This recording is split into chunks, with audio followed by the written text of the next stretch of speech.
Alhamdulillah nahmaduhu wa nasta'inuhu wa nastaghfiruhu wa nu'minu bihi wa natawakkalu alaihi. Wa na'udzu billahi min shururi anfusina wa min sayyiati a'malina. May yahdihillahu fala mudilla lahu wa may yudlil fala hadiya lahu. Asyhadu an la ilaha illallah wa asyhadu anna Muhammadan abduhu wa rasuluh. Sallallahu alaihi wasallam tabaraka wa sallama tasliman kasiran kasira amma ba'd. Bismillahirrahmanirrahim. Wa man ahsanu qawlan mimman da'a ila Allah wa amila salihan wa qala innani minal muslimin.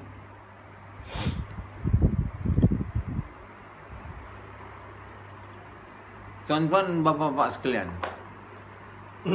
Allah Subhanahu Wa Taala menghidupkan dan dia mematikan, menghina dan dia memuliakan, meninggi dan dia merendahkan. Jadi siapa yang mau tinggi, siapa yang mau kaya, siapa yang mau ternama, dia kena dapat Allah. Maksudnya dia kena jadi kekasih Allah. Karena Allah memiliki kemuliaan, Allah memiliki segalanya. Allah memiliki apa saja yang ada.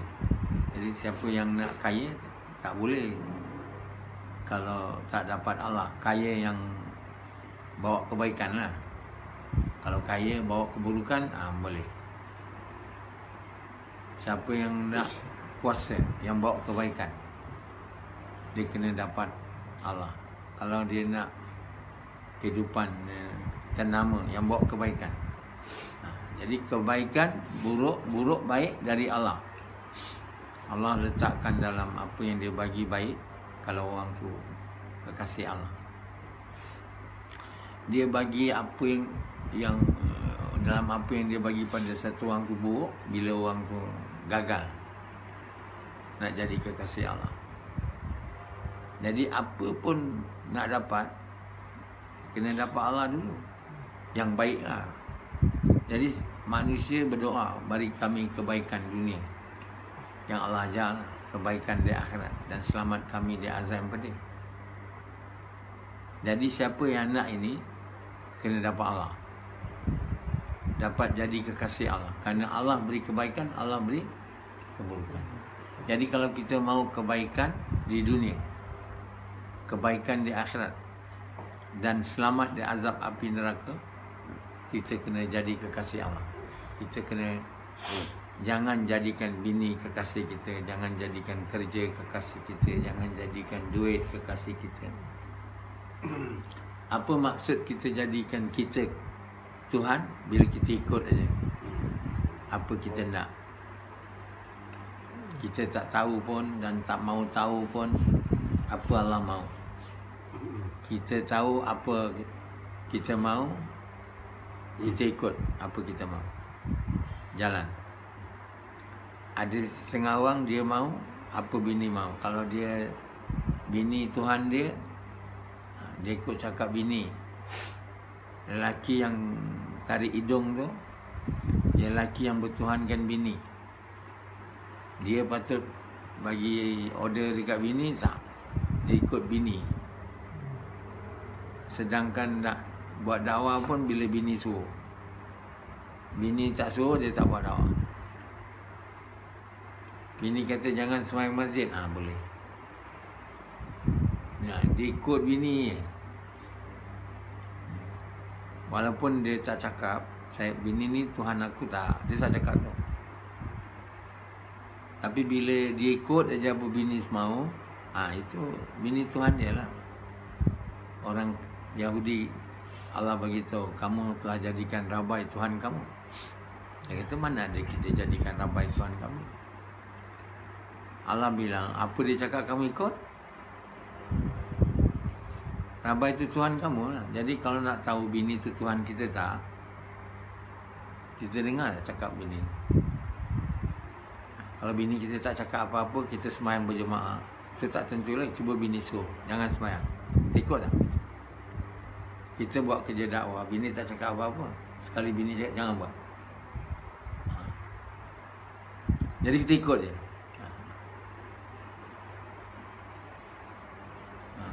Apa sajalah bini suka. Kita tak mau lukakan hati bini sikit pun. Kenapa kita tak nak lukakan dia? Sebab saya sangat sayang dia. Tapi Allah kita buat dia murka. Kita sedia lukakan. Bukan luka, Allah tak ada luka. Kita sedia buat Allah murka. Tapi tak sedia buat bini murka. Itu makna bini Tuhan kita. Kita tak payah cakap lah orang, saya tak ada bertuhankan bini, saya tak ada, mana ada. Saya sekarang dah kurang buat seks dengan bini saya. Kami semua dah tak berapa. Itu bukan makna bini bukan Tuhan kita. Bini Tuhan kita, bila kita ikut cakap dia, apa saja cakap dia, walaupun berlawan dengan perintah Allah. Itu maknanya bini itu Tuhan kita. Jadi mereka yang bertuhankan bini atau tarik hidung punya orang ni, dia ahli neraka. Satu orang kata kalau ialah kalau ada perintah Allah dia kahwin satu lagi dan dia takut kahwin sebab bini, itu bini Tuhan dia. Tapi kalau dia tak ada perintah nak kahwin dua, bini pun cakap jangan kahwin, itu tak ada. Pertama sekali satu orang yang nak kahwin dua, tiga, ada perintah tak?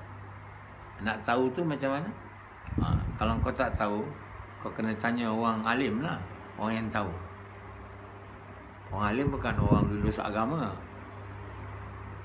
belajar agama ni tak. Orang yang faham agama, dia amalkan Quran. Sebab orang yang amal Quran ni, dia tahu apa Allah mahu. Sebelum amal Quran, kena faham Quran ni, kena ada ilmu. Bukan orang baca Quran, orang faham Quran. Orang ada ilmu Quran. Ilmu Quran ni ilmu tahu apa Allah mahu. Quran tu kitab nak beritahu kita apa Allah mahu dan apa Allah tak mahu. Kita tak baca Quran macam Sufyan.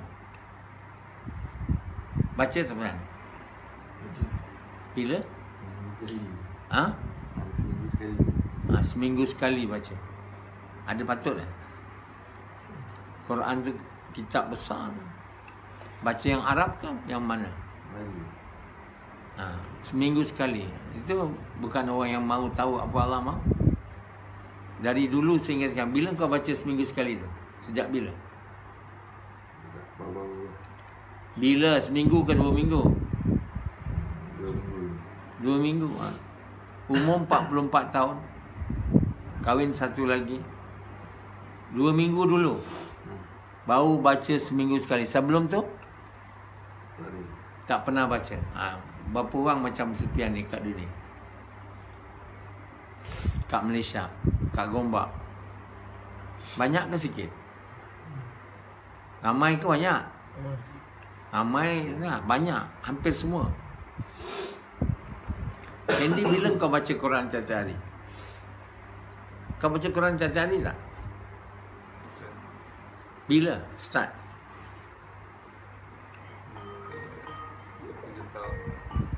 2-3 tahun. Bahasa Melayu, bahasa Arab aja.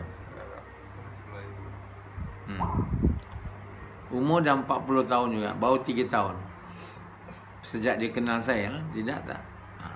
Inilah keadaan umat Islam yang depan saya dan bagaimana yang luar sana. Ada? Rashidi. Baru-baru ni je baca. Bukan baru-baru ni ikut saya. Tak ada. Nak tahu, nak baca. Sekarang Allah dah bagi saya taufik untuk tafsir Quran tu. 84 kitab. Hadis 7. Hadis bukan semua hadis lah. Hadis Fadail. Jangan tak minat nak baca tu. Maknanya tak minat tahu apa Allah mahu. Kalau kita tak minat tahu apa Allah mahu, tu Allah bukan Tuhan kita, tuan. Maknanya kalau kita tak mau tahu apa Allah mahu, Allah bukan Tuhan kita. Saya percaya dan saya bercakap benar. Sebab itu membaca Quran ni hukumnya fardu setiap hari. Bukan sunat dia. Ini tak pernah diberitahu dia fardu. Allah turunkan Quran untuk disimpan di rak aja. Macam Sufyan 3 minggu dulu baru start seminggu sekali. Sebelum tu langsung tak baca. Apa Sufyan tahu tentang apa Allah mahu? Yang dia tahu apa? Apa yang Sufyan tahu? Dia tak baca apa Allah mahu, dia tak tahu apa Allah mahu. Dia ikut apa? Apa dia mahu lah. Tuhan dia siapa? Nafsu. Jadi tahu apa dia mahu, lepas tu tahu apa anak dia mahu, mak dia mahu. Itulah agama Sufyan. Agama Tuhan dia diri, nafsu. Penasihat dia syaitan. Bila kita bertuhankan nafsu ni, penasihat kita memang syaitan. Syaitan ni dia guna nafsu lah. Dia bagi tahu kita mana yang lazat. Syaitan. Dan manusia tu suka yang lazat. Dia tak suka yang benar. Dia tak suka Quran tu. Quran tu benar. Dia suka yang lazat. Nah, jadi syaitan tu penasihat dan kawan Sufyan. Walaupun dia dengar cakap saya, dia dengar ceramah saya, dia tak dengar cakap saya. Tapi dia ikut nasihat syaitan. Apa yang dia dengar yang betul tak nak ikut. Mana ada yang saya cakap tak betul? Semua dia tak ikut. Dia duduk dengar tapi tak ikut. Dah dia jadi Yahudi. Kami dengar tapi kami tak ikut. Ada 2 kumpulan orang dengar. Satu dengar ikut, satu dengar tak ikut. Yang dengar tak ikut ni Yahudi. Sami'na wa asaina. Sahabat, sami'na wa ata'na. Kami dengar dan kami taat. Kita tak boleh pula kami cakap yang benar tapi kami tak ikut. Itu satu pula kumpulan yang bercakap lah tu. Saya bercakap dan saya ikut. Itu kumpulan kedua yang bagus ni. Allah kata, adakah kamu cakap suruh orang, ini pada yang dinamakan, dipanggil sebagai ulama lah ataupun ilmuwan. Adakah kamu suruh orang buat baik, kamu lupa diri? Allah bilang kamu dengar dan kamu tak taat. Satu lagi yang Allah mahu, kamu dengar dan kamu taat. Kamu cakap dan kamu buat apa kamu cakap. Mana Allah suruh kita cakap aja atau dengar aja. Ini semua nak dengar je. Itu pun yang dengar saya punya ni pun 83 views saja dalam satu hari. Setakat ni lah. Dulu 2-3 view je. Mula-mula 10 view ke apa, 3 view ke. Mula-mula berapa sama? 10 view. Orang yang tahu kan. Sekarang baru naik 83, 100 kat Malaysia lah. Itu pun tak amal. Yang dengar tu tak amal. Banyak.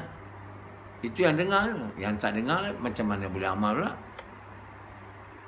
Macam Sufyan ni, dulu tak dengar dia. Jarang dia dengar bayan. Dia buat gas bila orang semua dah keluar. Subuh dia tak kat masjid. Kadang-kadang bertahun-tahun ajak dia. Macam lebih Allah beritahu Yahudi ni hatinya keras macam batu. Batu Allah tambah dia, malah lebih keras. Lebih keras dari batu. Macam itulah hati Sufyan. Tengok muka dia. Muka orang tak mengaku buruk lah. Senyum macam. Orang tak ada dengar cakap. Hati macam batu namanya. Orang tak dengar cakap ni. Dan Allah bagi tahu malah lebih keras daripada batu. Batu pun kerana ketakut Allah, dia pecah kadang. Kadang dia jatuh. Itu tanda dia takut Allah tu. Manusia tak? Hati Rashidi tu keras macam batu, badan kurus macam cengkarung, mulut bijak pandai macam, tapi hati batu. Tanda hati batu ni degilah. Hati Yazid ni keras macam batu, malah lebih lagi. Bila kita baca Allah bagi tahu Yahudi hati macam batu, bukan dia aja. Kenapa hati tu keras macam batu? Sufyan? Dia tahu cinta dunia kerana dia dengar. Kau usaha tak untuk mengeluarkan cinta dunia daripada hati kau? Sufyan? Ada sikit. Tak ada. Sebab dia tak mau belanja harta dia untuk menghidupkan agama. Dalam diri dia tu, bukan dalam diri orang lain. Allah SWT mahu kita membelanjakan harta untuk menghidupkan agama. Sebenarnya menghidupkan agama dalam diri kita, kita mana boleh hidupkan agama dalam diri orang lain? Allah mana ada. Itu pun tak nak. Itu namanya hati batu. Hati dipenuhi dengan cinta dunia. Allah kata, adakah kamu nak campakkan diri kamu dalam kebinasaan lantaran perbuatan kamu sendiri? Inilah orang yang mencampakkan diri dalam kebinasaan bila tak nak belanja harta di jalan Allah, dalam kerja mengajak manusia kepada Allah, dalam kerja mengajak manusia kepada kebaikan, mencegah kemungkaran, tak mau. Hanya beli kereta je, hutang tiap-tiap bulan bayar. Duit hanya untuk buat rumah, renovate rumah, makan, minum, bawa keluarga. Itu je lah. Beli motor baru, motor besar, lepas motor baru, lepas tu motor besar, lepas tu 2 biji pula lagi. Untuk korban, untuk beli tafsir Quran yang dicipta oleh, yang dibuat oleh saya tu tak mau. Di mahal dia bilang. Kereta 40,000, 60,000, tu dia beli. Rumah. Jadi Tuhan orang ni apa dia? Bukan Allah. Dia tak ada nak tahu pun apa Allah mahu. Amal lagi lah. Tahu pun tak nak, tentulah tak nak amal. Orang yang nak jadi kekasih Allah ni kena buat apa Allah mahu. Tahu? Kau tahu apa Allah mahu? Dah tu kau tak tahu, lepas tu buat apa je tengok orang lain buat. Mana boleh macam tu? Kita kena tahu dan Allah kena bagi kita faham. Tak ada Allah bagi kita faham dan tahu apa Allah mahu kalau kita tak ada Allah dalam hati kita. Sesaja Allah bagi. Yang ada dunia, yang ada anak, yang ada bini. Dah tu kita nak tak ada KPP je, bersyaratnya boleh lintas daerah, terus cabut balik, pergi berjalan. Bila dulu habis apa, tak ada lagi dah, Cameron Highland book, semua book, hotel semua, semua tinggalkan Kuala Lumpur ni. Untuk apa? Untuk ambil duit lah, menyukakan diri. Tapi untuk beli kitab Quran yang ditafsir ni tak ada. Yang dibuat khusus supaya umat Islam tahu apa dia Allah mahu, tak nak. Keluar jalan Allah belanja, lagi tak nak. Tak mau. Saya kalau nak buat dakwah pun buat tempatan yang tak ada belanja duit. Macam Sufyan Pendi. Itu orang apa tu? Orang cinta dunia ke cinta Allah? Sufyan? Cinta dunia. Bila hati cinta dunia, namanya hati tu keras macam batu. Itu maknanya. kita hari ni yang Allah bagi tahu keras macam batu hati, bukan keras saja. Keras itu kerana cinta dunia. Jadi cinta dunia ni sebenarnya asas kepada segala keburukan. The foundation of all evils adalah cinta dunia. Dan hari ini cinta dunia ni disemai, dipupuk, ditambah. Kalau duit dapat disimpan, itu menyubur cinta dunia lah. Kalau nak dibelanja untuk menyukakan diri, macam Sufyan, mana dia nak guna untuk menyukakan Allah? Kalau duit diguna untuk menyukakan Allah, guna di jalan Allah lah. Bagi di jalan untuk menghidupkan agama dalam diri dia, fakir miskin, anak yatim, tak ada. Mereka tu walaupun semayang, tapi duit tak nak keluar untuk beri makan anak yatim. Ini orang yang semayang yang lalai. Semayang dia takkan semayang. Semayang dia semayang yang lalai. Mana lalai? Langsung tak ingat Allah.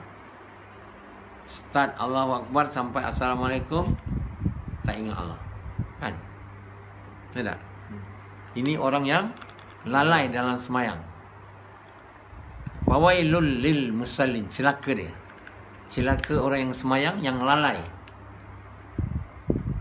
Lalai ni mana tak ingat Allah. Kalau ingat semua benda lain tu, itu bukan lalai. Allah tak ingat. Macam Rashidi, saya tanya dia, khusyuk semayang? Tak. Hanzalah, khusyuk semayang? Tak. Ada aku dengar kamu cakap. Aku tanya, khusyuk semayang? Khusyuk amasa, alhamdulillah. Tak ada kan? Ada. Mana semayang yang tak khusyuk ni, tak ingat Allah ni, namanya lalai. Tentulah tak ikhlas. Sebab nak dapat khusyuk ni, mau dapat ikhlas. Ikhlas tak ada, khusyuk tak ada. Tentulah semayang tu umpama kain buruk yang malaikat tak nak bawa untuk disembahkan pada Allah, dicampak. Jadi semayang main macam itu tentulah tidak boleh mencegah yang mengerjakan semayang macam itu daripada evil, daripada buat buruk. Dan tentulah semayang yang macam itu tidak boleh menyelesaikan masalah orang yang semayang. Sebab itu Allah bagi tahu selesai masalah dengan solat dan sabar. Orang yang ada solat yang macam tu, orang yang sabar, yang ikhlas, yang khusyuk. Khusyuk ataupun ingat Allah je lah. Persen ingat Allah tu lebih. Bukanlah langsung tak ingat benda lain, tapi ingat Allah tu lebih. Kalau bagus ingat Allah aja. Khusyuk. Atau orang yang mempunyai rasa macam melihat Allah, nama ihsan, atau menghadap Allah, atau Allah melihat dia. Dan itisab, yakin dengan janji Allah. Semayang tak ada ikhlas, tak ada ihsan, tak ada itisab, ingat semua selain Allah macam Hanzalah, tentulah tak boleh cegah dia beramal buruk. Ada suasana je dia pergi masuk. Suasana yang kata ini iman suasana, bukan iman suasana. Jadi tak ada iman. Bila letak suasana yang melanggar perintah, terus dia diluted. Maknanya terus ikut. Jadi untuk menjaga iman, dia kata keluar 4 bulan. Itu semua artificial. Dalam 4 bulan suasana bagus, masjid nampaklah macam bagus. Balik aja terus out. Semayang pun tak boleh ingat Allah. Mana boleh ingat Allah masa kerja? Mana boleh ingat Allah masa makan? Mana boleh ingat Allah masa kerja? Jauh sekali ingat Allah masa bersetubuh dengan bini, kan? Yang dia rasa lazat je lah. Tak cukup satu, mau lagi. Walaupun tak ada perintah dia kahwin. Satu orang ni jangan ikut ndak je boleh buat. Saya nak kahwin dulu lah, belum cukup kota. Senyap-senyap kahwin satu lagi. Macam bos Azri. Kan? Dia ada satu bini, dia kahwin satu lagi yang berpurda dia kata. Azri. Kan? Berpurda. Tapi apa berlaku? Yang berpurda tu tipu dia. Rupanya dah kahwin dengan banyak orang dah. Aduh. Itulah gara-gara nak kahwin dua tak ada perintah. Dia orang tak pernah tanya, nak tanya orang alim ke ada perintah tak untuk saya kahwin dua ustaz. Tak ada. Ikut dan dia. Ikut mau je. Macam dia tahu agama tu kahwin dua. Sunnah dia kata. Kau tahu ke sunnah? Bila kau buat kerana perintah Allah bahawa dia sunnah. Dan untuk suka ke Allah. Itu pun kau tak tanya. Baca Quran nak tahu apa Allah mahu pun tak ada. Tauhid, cakap-cakap orang kahwin 2, 3 sunnah. Sebenarnya itu sunnah apa? Nabi kalau sunnah kau nak ikut Nabi kahwin 11. Kau boleh ikut. Ada perintah? Tak ada. Kita sebelum kita buat satu benda, kita kena tahu dia perintah Allah tak. Kadang perintah tu dia berbeza, bukannya kahwin dua mesti ada untuk semua orang. Hanya untuk orang yang ada perintah. Kalau tak ada tak boleh. Dia tak tahu. Saya tak tahu sama ada perintah tak, saya kahwin dia. Itu namanya orang bertuhankan nafsu, macam Sufyan. Bila dia nak kahwin lagi satu, dia tak tanya saya, ada perintah tak misal saya kahwin? Ada tak dia tanya? Ada tak Sufyan tanya? Ada tak? Tak ada. Bila dia nak kahwin, dia cakap ada tak perintah saya kahwin misal? Yelah, dia tak ada isteri. Tapi dia tak pernah tanya saya. Maknanya dia tidak kahwin kerana perintah Allah. Dia kahwin kerana dia nak kahwin. Kenapa dia nak kahwin? Nak penuhkan nafsu dia yang selama ni tak dapat bersetubuh, melainkan pada patung. Saya suruh dia dulu-dulu beli plastik perempuan ni kan. Itu tak berdosa. Siapa yang gian sangat nak buat seks, bini tak ada, beli patung. Bersetubuh dengan patung tak berdosa. Atau yang mahal sikit, yang silikonnya lembut, 3,000 lebih sekarang. Tak tahulah kos sekarang. Tapi Sufyan tak mampu nak beli dia 3,000. So dia beli plastik 100 lebih. Lepas tu dia tiup plastik tu. Bila plastik tu dah jadi macam perempuan, dia punya konek pun dah layu. Jadi dia pun dah tak minat lagi. Akhirnya rosak. Anak sex toys ni. Sebenarnya buat dengan sex toy tu lebih baik lagi daripada buat kat orang yang kita tak nikah. Dengan pelacur. Tu haram. Dosa besar. Macam Pendi ni. Kan? Jadi kerana tak tahu hukum, cuba tanya orang yang tahu. Saya ni banyak sangat. Dan saya tak ada duit. Saya nak kahwin tak boleh. Saya ada RM40 je. Saya pergi Chinatown RM40. Boleh ke Ustaz? Tanya. Ni tak ada. Ikut dan je. Buat apa ikut apa? Ikut suka je. Inilah orang yang buat ikut suka ni, tak tanya apa Allah mahu, tak mau tahu apa Allah mahu, tak mau baca Quran ni. Ini orang yang Tuhannya nafsu. Ini masuk neraka punya. Allah Subhanahu Wa Taala masukkan ke syurga ni orang tetamu dia, orang yang disayang. Bukan orang yang bertuhankan selain dia. Ini tak ada tanya lagi. Jadi kita sebelum buat satu benda, kita mesti tahu benda tu perintah tak untuk saya buat. Lepas tu bila ada perintah, baru kita buat dan niat kita dengan cara yang Nabi tunjuk dan niat kita untuk sukakan Allah. Baru namanya amal baik. Namanya good deeds. Kalau ikut dan aja buat, perintah Allah ke tidak, tak ada, buat aja. Itu bukan amal baik. Itu amal buruk.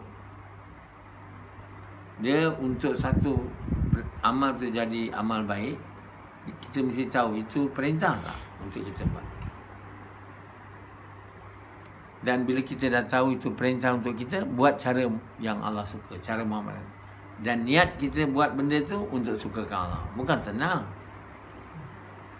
Jadi siapa orang yang boleh buat macam tu?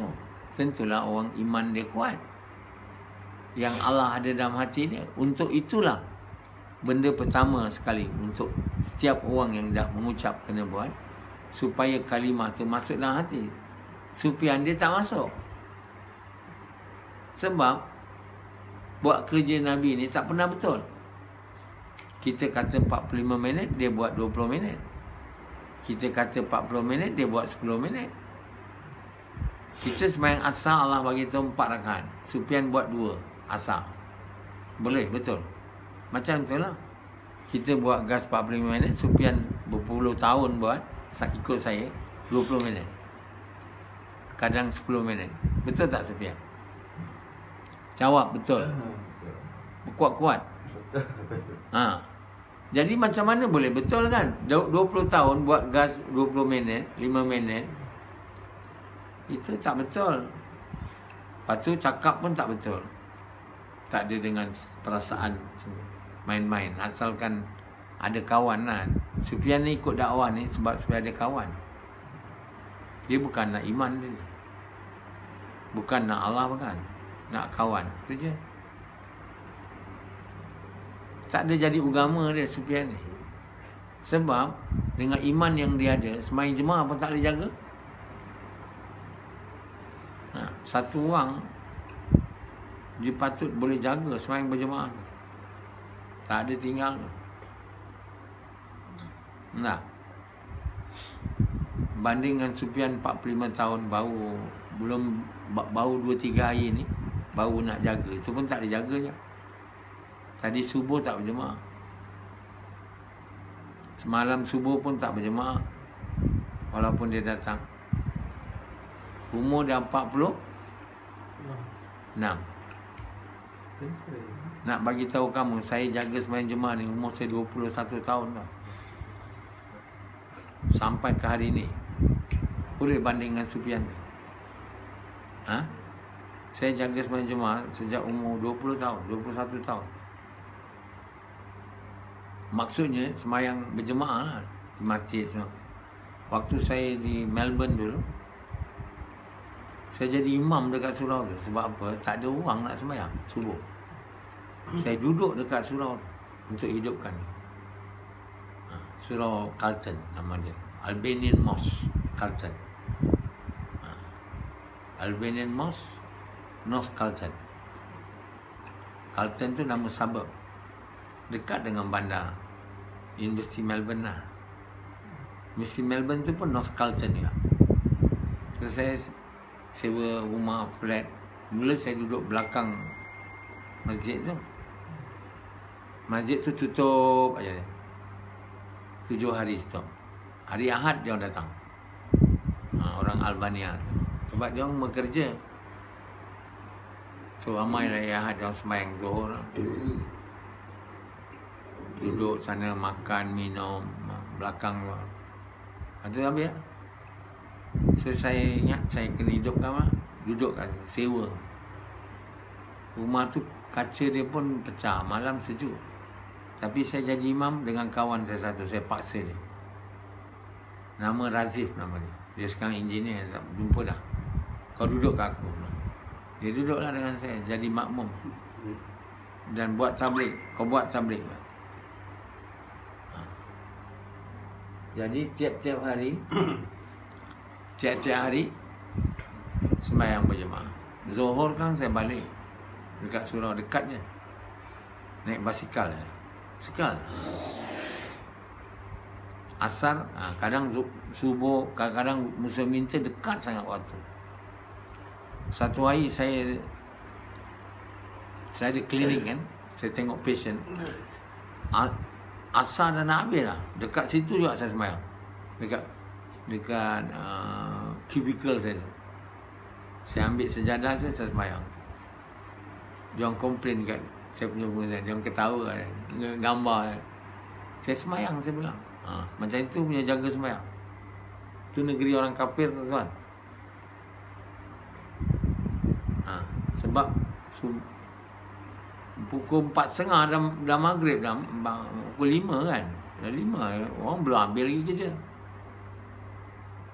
Asar dah masuk, dah nak habis dah. Kena sembahyang. Satu kali saya dalam kapal terbang, masa tu dah lama dah tu, dalam perjalanan ke Taiwan.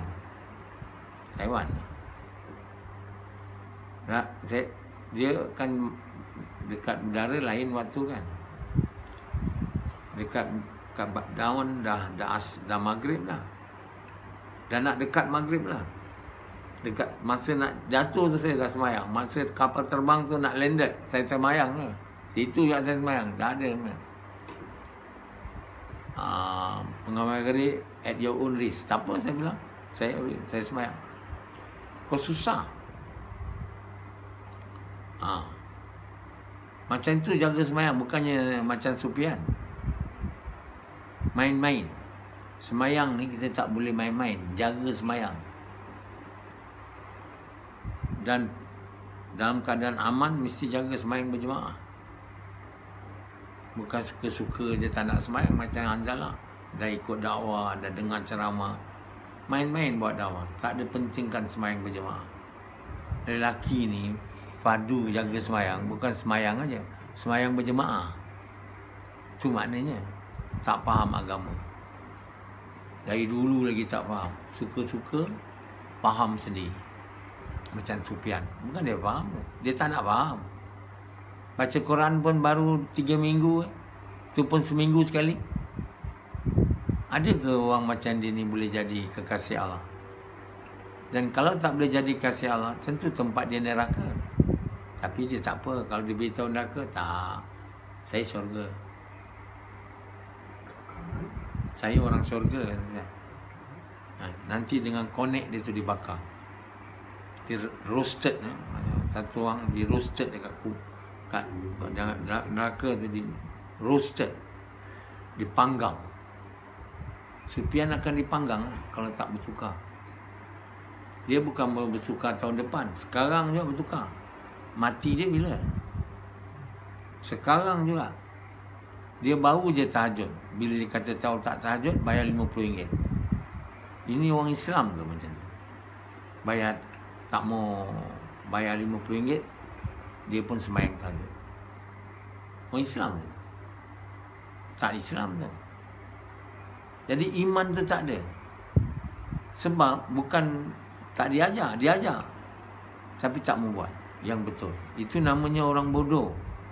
Tahu yang benar, tak nak ikut. So definisi orang bodoh ni bukan orang tak tahu baca, bukan orang tak pandai matematik. Tak. Orang bodoh ni orang tahu yang benar tapi ikut yang salah juga. Macam Sufian, macam Yazid. Semua bodoh. Jadi kalau kita mengajar orang bodoh, memang tak boleh jadi orang bodoh tu, tak boleh jadi bagus. Nabi Muhammad datang, saya mengajar dia pun tak boleh jadi baik. Sebab dia orang bodoh. Orang yang tahu yang benar tak mau ikut. Dia nak ikut apa dia nak suka je. Macam Sufian, Yazid, semualah. Dan semua orang kat luar sana tahu yang benar, tak ikut. Saya tahu. Dia kata saya tahu. Cakap saya tahu je. Dia bukan tahu je, kena buat. Jadi agama ni bukan maksud tahu. Agama ni maksudnya buat. Allah lihat hati dan amalan tu. Allah tak lihat lain. Tapi puas dengan saya tahu. Macam Sufian, saya tahu. Cuba tanya soalan. Dia tahu kan? Kenapa hati keras Sufian? Cinta dunia. Dia tahu. Tapi dalam hati dia cinta dunia. Itu namanya dia orang bodoh. Tahu tapi tak mau buat. Kita bagi tahu juga macam mana cinta dunia itu nak keluar. Kamu kena gunakan dunia ni untuk menghidupkan agama dengan niat nak suka kau. Tak nak. Keluar 4 bulan Sufian. Sufian nak pergi? PKP dia kata. Dulu bukan saya suruh tu, bukan masa PKP. Masa dulu lagi, awal tahun 2020. Dia tak nak buat. Pendi nak buat masa tu. Sekarang dah setahun lebih lah. Kalau dia keluar 4 bulan tu dah balik lah. Itu maknanya mereka tahu cinta dunia adalah seburuk-buruk asas segala keburukan. Tapi mereka tak mau keluarkan dia. Itu namanya orang bodoh. Dan orang bodoh ni tempatnya hanya neraka jahanam. Tak ada lain. Puas saya cakap dengan nama sekali.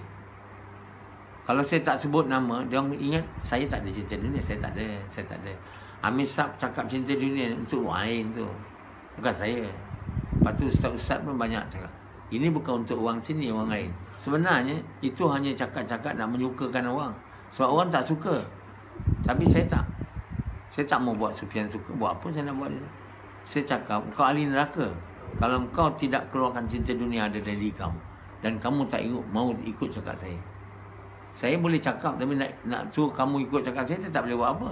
Sekarang saya bercakap kan. Itu je saya boleh. Nak buat orang ikut saya tak boleh. Sebab dia kena taufik daripada Allah. Allah nak bagi taufik, orang tu kena mahu dulu. Tak mahu mana Allah nak bagi taufik? Orang yang tak nak. Macam Rashidi, dia tak nak kan. Bertahun ikut saya. Mana dia ikut? Bertahun dia nampak orang macam bersama saya. Mana dia ikut? Semua ikut diri dia sendiri. Tuhan dia diri. Kan? Tak boleh jadi betul lah. Maka saya tak bersalah. Sebab saya punya tanggungjawab mengajar dan memberitahu. Itu saya. Kata Allah kepada Nabi, jangan kamu duka cita ya Muhammad. Kamu tak boleh, jangan paksa dia orang. Kerana kamu bukan berkuasa untuk buat dia jadi betul. Kalau sekarang ni Andala tak jadi betul, bukan salah saya. Dia tak ikut. Sufian tak jadi betul, bukan salah saya. Apa pasal pula? Tanda Dr. Naswar salah, Sufian yang ikut dia bertahun pun tak jadi betul. Betul kata. Kalau saya ni Tuhan, bolehlah saya salah sebab tak membetulkan dia. Saya hanya manusia yang diberi oleh Allah. Dan diberi tanggungjawab ni bukan pada saya je, pada semua orang. Mengajak manusia kepada kebaikan, mencegah kemungkaran. Bukan pada saya je. Dan kata Nabi, kata Allah, jangan kamu sedih. Kamu tak boleh bagi hidayat pada orang yang kamu cinta. Tapi Allah bagi hidayat pada siapa yang Allah mahu. Siapa yang Allah mahu bagi hidayat. Yang nak hidayat lah mula. Kalau Abu Talib tu, dia tak nak hidayat, mana Allah nak bagi hidayat? Walaupun dia bapa saudara Nabi. Macam Sufian, dia tak nak agama. Dia tak nak hidayat. Main-main aja nak. Di antara semua orang Minang kat Gombak ni, dia seorang je yang ikut. Kayaknya paling baik dari kalangan. Tapi pada saya, di kalangan yang ikut saya, paling bodoh dan paling degil, paling keras. Inilah contoh Minang yang ada. Dan berapa buruk lagi Minang-Minang yang lain yang tak nak ikut. Wallahu alam. Allah saja yang tahu. Sebab Nabi-Nabi ni memang dihantar pada orang jahat sebenarnya. Nabi SAW dihantar di Mekah, orang jahat-jahat tu. Mana ada orang banyak orang baik? Sikit. Macam itulah juga saya ni buat usaha di Gombak ni. Buat usaha atau orang Minang yang jahat. Jahat ni bukan sebab dia suka pukul orang. Cinta dunia yang kuat. Yang sanggup mati kerana dunia. Tu orang Minang lah. Dan Minang ni lah keturunan Sufian. Yang dia tak mau pun buat usaha pada orang Minang. Dia sendiri pun tak betul. Minang seorang ni pun dah habis. Banyak juga Minang-Minang dulu yang buat usaha. Lari dah semua. Muharis semua Minang.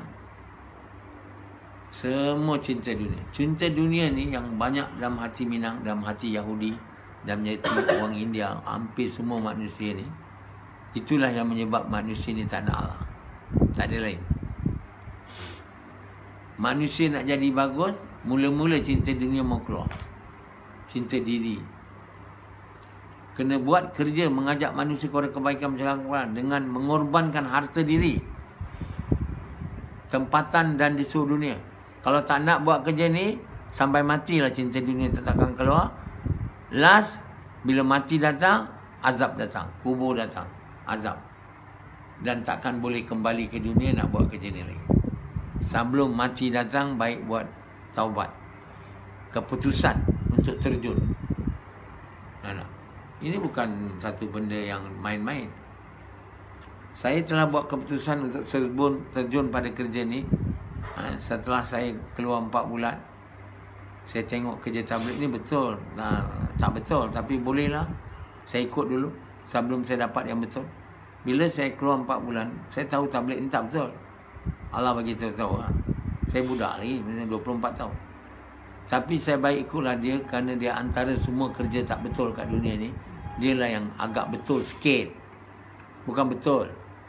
Jadi saya teruslah buat usaha ni sampailah Allah bagi saya yang betul, saya tinggalkan tabligh. Saya ajak orang tabligh ikut saya, orang tabligh tak nak. Orang tabligh kata kita betul. Dah sekarang ni tabligh pun dah dilupuskan. Dah jadi benda yang tak ada relevan lagi. Markas dia pun dah tutup. Maulana Sa'ad mungkin mati dah. Orang tabligh masih lagi kata Maulana Sa'ad hidup lagi. Tulis surat pula lagi. Nak sampai kat mana kalau dia dah mati? Sebab apa kita cakap dia mati? Tak ada berita, dengar. Ada tulisan tu, polis datang ke rumah dia, tanya anak dia, mana bapak kamu? Anak dia kata tak tahu. Polis tak tahu lah. Takkanlah polis India tu bodoh sangat. Dia punya ejen betul. Dah lama dah dia ditarik keluar masa COVID dulu lagi. Sampai sekarang tak dengar cerita. Orang tabligh yang nak menyukakan hati, dia kata Maulana Sa'ad kat Madinah, ke Mekah. Cubalah cari, ambil gambar dia. Kalau bukan gambar lama punya, betul punya. Video call sekarang boleh buat. Panggil lah. Ni tak. Jadi mereka masih lagi berkuat keras-keras nak buat kerja tabligh. Ketua yang dia admire, yang dikatakan akan jadi Mahdi tu, dah hampir kita tak tahu di mana dia. Tak tahulah kalau dia hidup lagi. Tapi dah tak dengar berita dah. Mana keputusan yang Ablacong dapat tu? Semua Ablacong pun penipu je lah. Konon Surah Malaysia dapat hidayah dari Maulana Sa'ad. Maulana Sa'ad pun tak tahu hidup ke mati. Ini mereka ni semua dah desperate. Allah bila nak matikan satu kerja, tak ada siapa boleh hidupkan dia. Mula tabligh dah pecah, itu tanda Allah nak matikan dia. Tak ada boleh jadi hidupnya. Pecah, mana boleh hidup balik? Mesti mati je. Dan terus mati dan terus hilang. Jadi sejarah dan satu perkara yang pernah berlaku. Seperti Arkam. Sejarah dan tinggal kenangan. Tersungkur di pintu syurga. Itulah jemaah tabligh. Dulu tak nak ikut saya.